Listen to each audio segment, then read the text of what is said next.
Hello and welcome to the support exam session from ACCA. I'm Diana and I'm the Business Relationships Manager, and we've got here Alexander, the expert tutor from Kaplan, with us today. I'm sure he'll be thrilled to introduce himself to you. So before I give floor to Alex, it would be good to actually know, where are you joining us from? Where are you watching us from? And now over to you, Alex. Well, I was just about to say, Diana, I'm going to type in the chat panel as well so people will know where I'm from or where I'm based at the minute. So I'm currently in Nottingham. I was going to say good morning, but I don't know where everybody's logging in from. So it might even be good evening, good afternoon. And it might actually, upon reflection, it is good afternoon for us as well. Nice to meet everyone. Nice to see everyone joining live. As Diana said, my name is Alexander Leach. A little bit of background. I'll keep it really brief. I'm a fellow of the ACCA and I purely and truly and honestly believe that this is such a fantastic qualification, and it's such a privilege to be here just for a short period of time to just give you a few hints and tips and tricks and bits of advice to do with the audit and assurance exam. So I'll get into it, and I think that's probably the best way to sort of start that. If you may just flick through to the next part. I know we've got a little sort of slide deck to talk through just Yes, to of help give us a bit of course. And just structure. to cover very quickly some housekeeping for the session.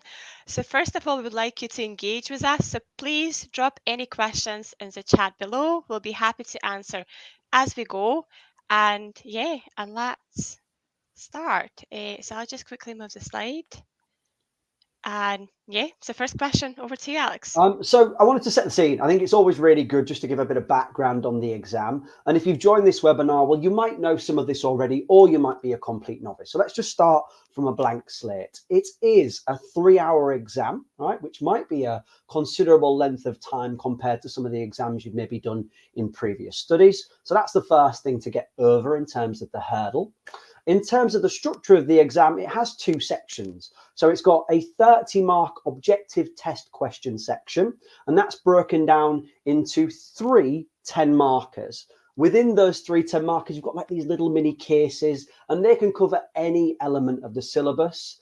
The 10 marks are then broken down into 5 2-mark objective test questions. If you're not familiar with that term, it basically means you could get A, B, C, D, or drag and drop, or different types of responses, but it's not fully constructed in terms of the written style. So hopefully I got that across in the right way. The other section of the exam is 70 marks. Now, this is a sort of scenario-based question and requirements. There are 3 of them. So there's a 30 marker, a 20 marker, and a 20 marker. And as we're all accountants or chartered accountants, we should hopefully be able to add that back up to 100. That section B is more discursive, more written. You'd have to produce continuous written answers broken down into little subsections depending on the requirement. So that's the structure, that's the mark allocation, and that's the sort of breakdown on it. As far as my next point, which I really wanted to make, was the value of the exam. So yes, you've got to pass it to become an ACCA member, and that's kind of a given. But sometimes you just have to take a step back and reflect on, why is the audit and assurance exam so valuable? Now, from my perspective, I came from a practice background, so it was very much ingrained in me that you needed to understand audit and assurance to become a chartered accountant and a finance professional. You know, it underpins everything we do. But I understand that ACCA is such a diversely career differentiated qualification that some of you might not work in that field. And that's not a problem, because over the course and over the study period of learning more about the syllabus, you'll realize that there's so many interlinking and intertwining aspects of the syllabus. For example, risk and controls. You could talk about not just the audit, but the assurance process. And as you continue to work through the syllabus, you learn so much about the wonderful world of chartered accountancy and finance as a whole. So it really does underpin and have a lot of value. And that's why it's one of the major exams within your, let me get this right, within your skills level, or applied skills level, should I say. Thinking about other exams and how it fits into your other exams. So at the applied skills level, you've got an array of other exams to do, and it works very well if you've done your financial reporting exam beforehand. So naturally, if you are going to be doing an audit or you're going to be doing some form of assurance, you need to understand the accounting standards before you then can audit them. And what I've seen at Kaplan is different pathways. And I know that students do different pathways depending on, well, many variables, what their tuition provider offers, what their life's got going on, if they're in work, what goes on at work and how that fits around their work requirements, or different family and personal commitments. But what I would advise is if you are doing and you're going to do the AA exam in March, make sure you are confident and competent when it comes to financial reporting, because you need to understand the standards to be able to audit them. And then a couple of challenging topics is just sort of looking over at my notes to make sure I'm covering all my bases. The challenging topics include risk. So there's a bit of audit risk in there, and you need to understand the risk of not giving an appropriate audit opinion. And what I find, and what the examiner's report regularly states, is that students underdevelop their risk responses. So you can be really good at identifying the audit risks, but not so good at explaining why they're important. And I think maybe I'll just pause for a second, one, just to grab a little sip of my coffee, and two, just to see if there's any questions that come off the back of that key topic, because sometimes in the classes I deliver, people have little extra sort of probing points when I mention audit risk. And if you don't, I've got plenty of things prepared, don't worry. Yeah, it's excellent, Alex. Thank you so much for covering the challenging topics as well. So I'm sure students are willing to hear about that. We had some questions actually about asking us if the session will be recorded. It stays on YouTube and it's available on demand. So if you cannot join us live, you can always watch it on demand later on because it stays on YouTube. Right then, thank you very much, Diana. Picking back up where I left off. So when it comes to audit risk, just to summarise that again, state the risk. You need to explain why it's a risk, and then fundamentally tell me how you're going to fix it. And that's some really good exam technique that if you could take away just one thing from this session, take that away. The next challenging topic, which I see regularly, is procedures. And as students, we like to have a structure to our answers. So I'm going to give you just a little bit of a hint and tip on this one. When writing out procedures, think about it like this. If I wasn't working in the world of accountancy or assurance, how would I instruct somebody to gather evidence? So you're a bit of an investigator, which is quite exciting. And I often get my students to follow a three-step approach. I say, right, tell me an action. So tell me a doing word, a verb. Tell me a source. So what is it you're going to look at? Where are you going to gather the evidence from? And then tell me an objective, which links back to financial statement assertions. And that includes things like cutoff, valuation, and accuracy. Now, obviously, I could talk about this for days, but we don't have a great deal of time. But if you remember the 3 steps for procedures, that will ensure that you cover the detail or the level of detail you need to for that tricky area: action, source, objective. One last tricky topic, Diana, and then I will move on. Reporting tends to be a tricky topic in AA, and I think that's because it's quite technical in nature for some people, particularly if you don't work in assurance. So commercially, I think it would be a good idea for everybody who's watching this, not just now, but watching it back, as Diana said, to just check out a couple of audit reports, familiarize yourself with them, have a look at the structure of them and the contents. And then you can go through the studying of, well, when and where do we structure the audit report and what types of different paragraphs do we need to put in there? But that's a story for another day. One of the other great things about these tricky topics is if you can really get your head around audit risk, if you can understand how to produce audit procedures, and if you become more comfortable with audit reports and assurance reports, they all pay dividend, massive amounts of dividend, when you move up to the strategic professional level. Now, by dividend, I mean marks. So if you do SBR, strategic business reporting, that builds on FR and AA. And then if you choose advanced audit and assurance, well, the AA syllabus and the SBR syllabus underpin that advanced option. And that's another way of making sure that you are prepared for your progression through the qualification. All right. Excellent. So let's move to the next question. So what are the key pieces of advice for how to prepare for AA exam? Structured learning is my first bit of advice. I think you need to have a study plan. So at what phase and at what sort of stage you are throughout your studies. So we could talk about it in sort of like a 3-step approach. There's a lot of 3-step approaches in my presentation today by the sounds of it. So acquiring the knowledge. So through some form of tuition, and that could be through a learning provider, or it could be through studying yourself and acquiring the knowledge and building a good foundation to build on. The second stage would then be revision. Now, that revision process is encapsulated through some forms of summaries, some forms of question practice, and really looking at where your knowledge gaps from the tuition phase are and identifying areas that you then need to build on.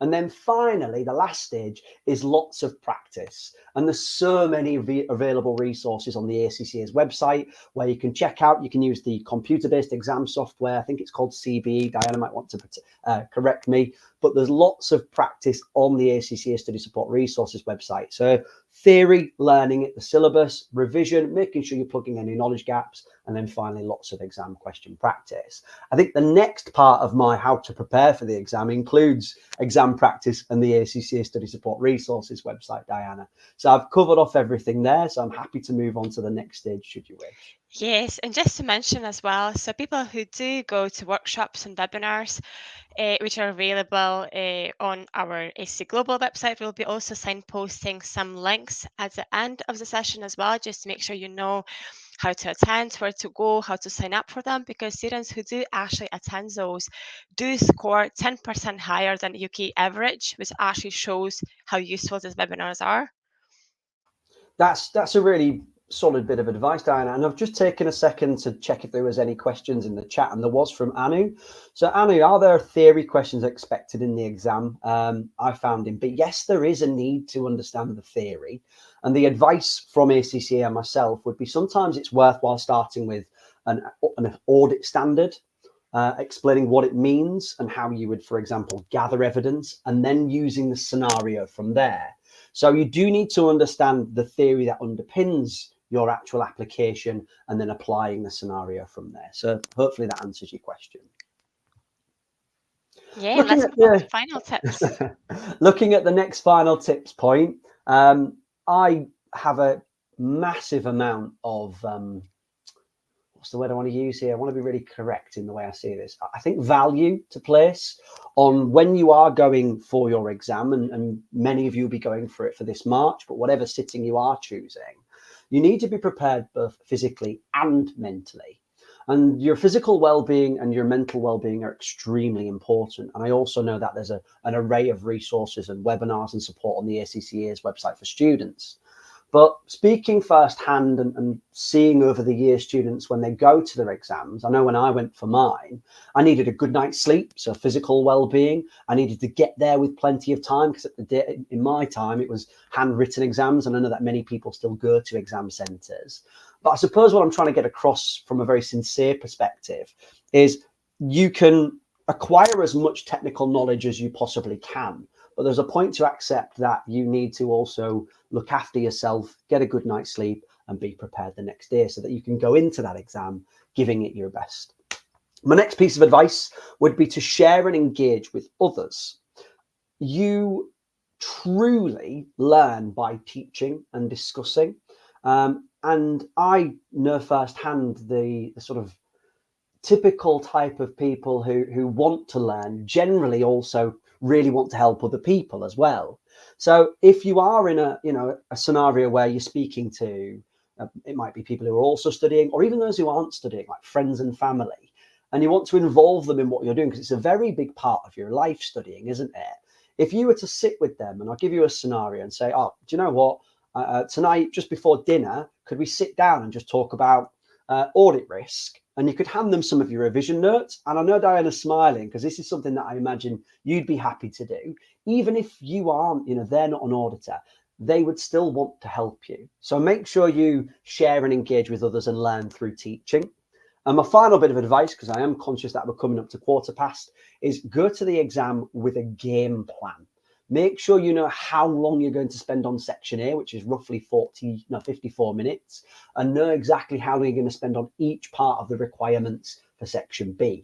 Make sure you know which order you're going to start your questions in. So don't be scared to start them in any order which makes you feel comfortable, and you can build your confidence from there. And also, when you are in that exam, focus in. Don't worry about what's going on around you. If somebody looks like they've maybe finished or if they're popping up to go to the loo, your game plan is to be solely focused on what you're doing and work through that plan, because it is extremely highly correlated that those students who go in with a game plan of how to, let's say, attack the exam, that's maybe a bit strong, but break the questions down and have a bit of an approach to any game, like you would if you were, like you would if you were a football manager or any types of sport, going with the same level of commitment you would to any of those equivalent games.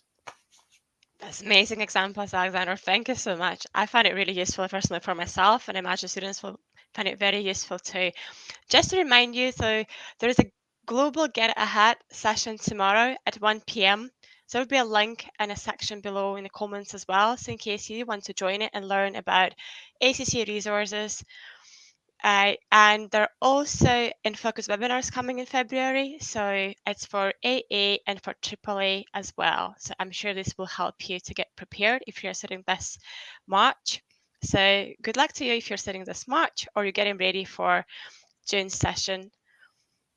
And I think that's everything from us today. I don't see any more questions in a chat that we need to answer. I can just see links keep popping up, which you Brilliant. can save. And just to pick up where Diana left off, best of luck with your exams in March and, you know, the future sittings. And I very much hope to sort of help you all in the future again. Hopefully you found today useful, and best of luck.